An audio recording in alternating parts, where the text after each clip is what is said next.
Why would a 12-year veteran of Oilfield trucking make the switch to Walmart's private fleet?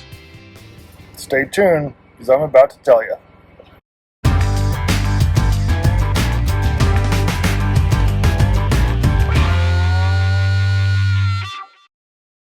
When the economy is good and oil prices are high, you can make good money in the oil field. So when the economy takes a hit and freight rates drop, thousands of trucks flock to the oil field hoping for something better. But not everyone in the oil field makes big money. Some do well, others go broke, and most end up somewhere in the middle, working long hours for a paycheck not a whole lot better than the over-the-road job they just left.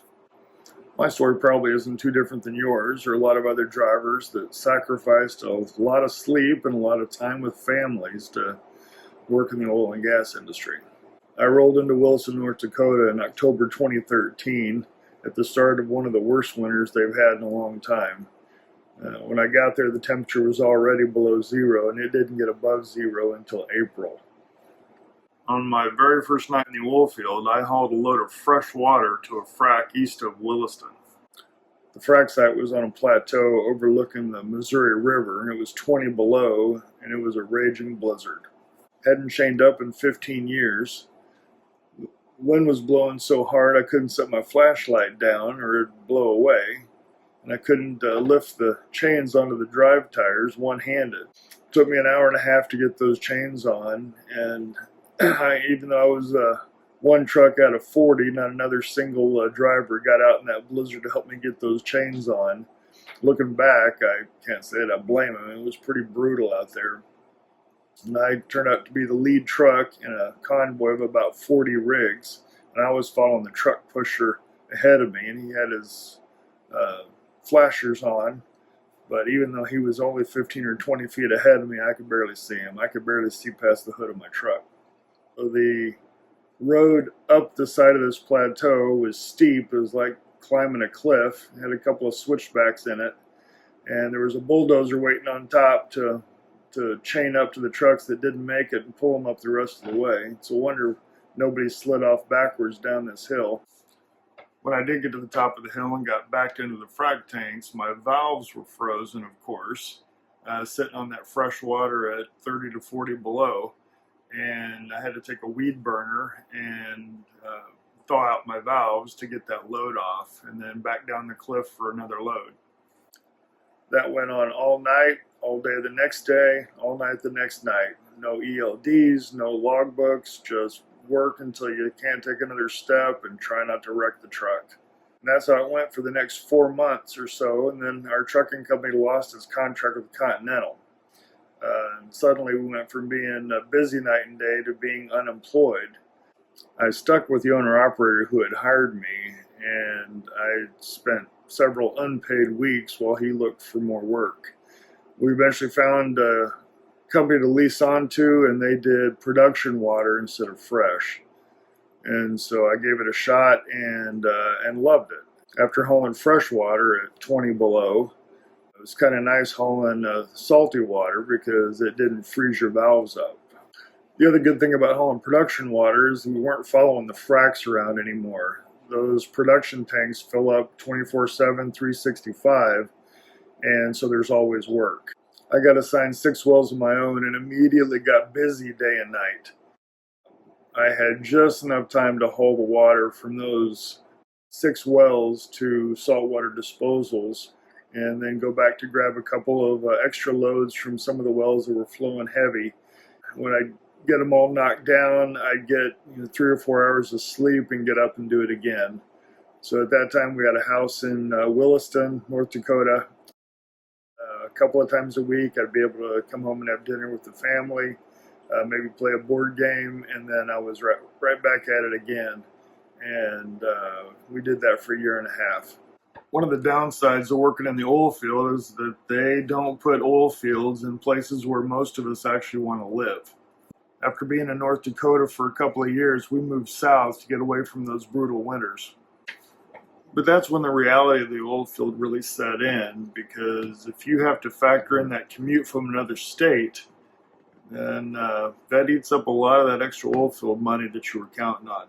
Just to illustrate what I'm talking about, Let's run through some numbers. Let's say you had a really good month and made $9,000 that month.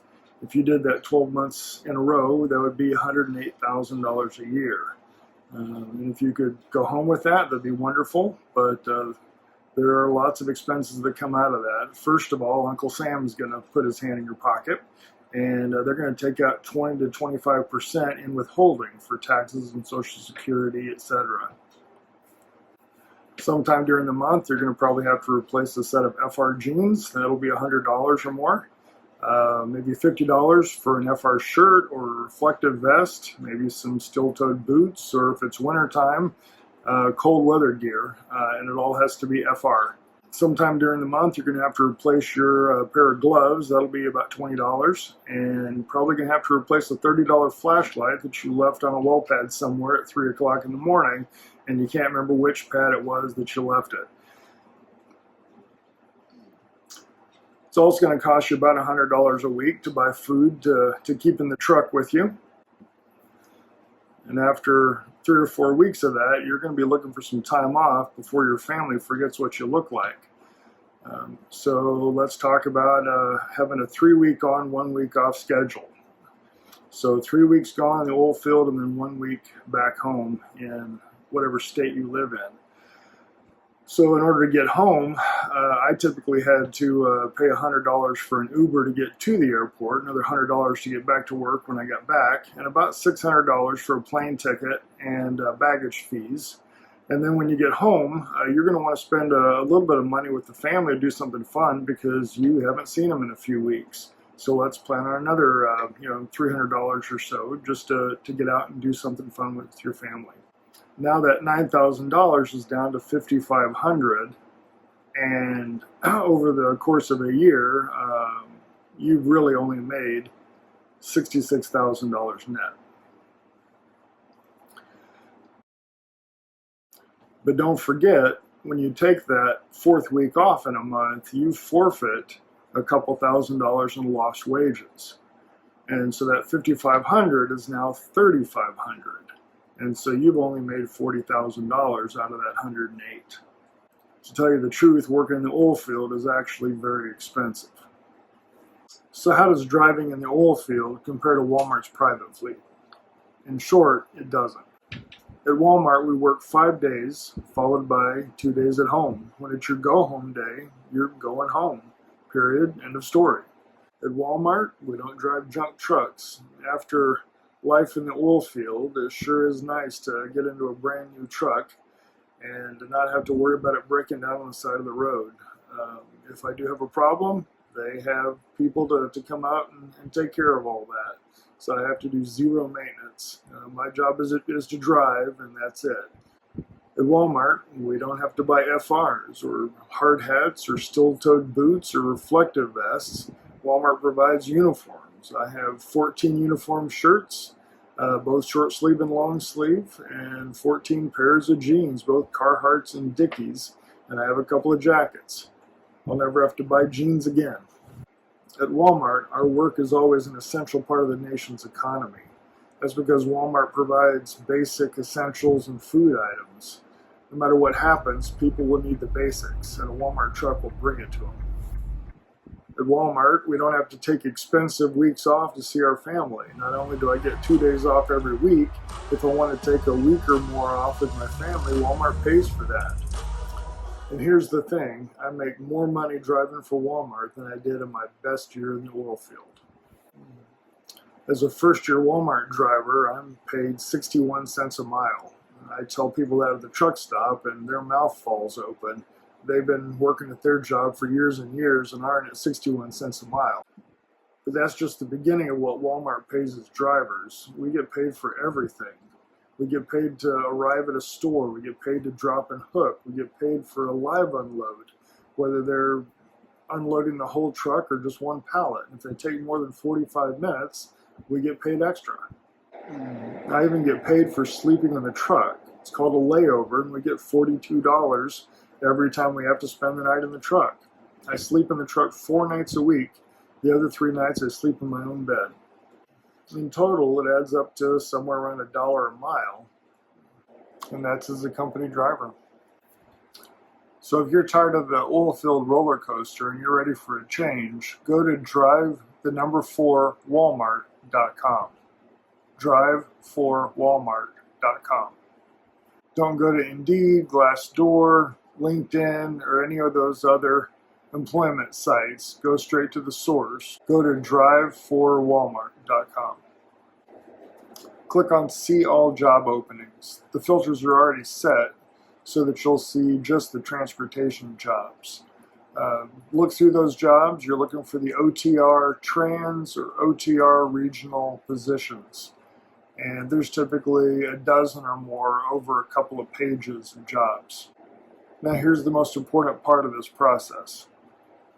There are two things you absolutely must do to get your application noticed by Walmart.